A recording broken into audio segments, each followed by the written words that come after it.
High, চলো আজকে আবারও সেই উচ্ছে গাছটাতে দেখো উচ্ছে ধরেছি। এর এত শাখা প্রশাখা হয়েছে কি বলবো, চারিদিকে একদম উচ্ছে ধরেছে। বুঝতেই পারছি না কোথায় কোথায় আছে, আর ভালো করে দেখার সময় পাই না তো সেই জন্য।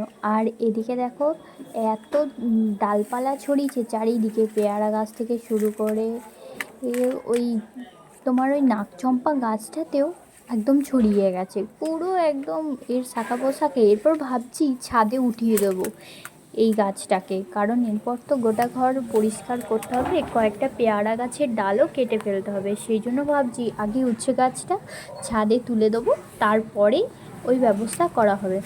দেখো এদিকে কি সুন্দর একটা উচ্ছে ধরেছিল, আর এত বড় হয়েছে। এই সত্যি কথা বলতে এতদিন ধরে আমি গাছ বসাচ্ছি আর এতদিন ধরে সবজি বসাচ্ছি, এবারের উচ্ছেগুলো সত্যি একটু বেশিই বড় বড় হয়েছে অন্যবারের তুলনায়। এই উচ্ছে গাছটা সত্যিই ভালো। আমি কালকে যেই ভিডিওটা দিয়েছিলাম আগের দিন, যে উচ্ছেটা পেকে গেছে, লাল হয়ে গেছে বীজগুলো, সেই বীজগুলো আমি হারভেস্ট করে রেখে দেবো।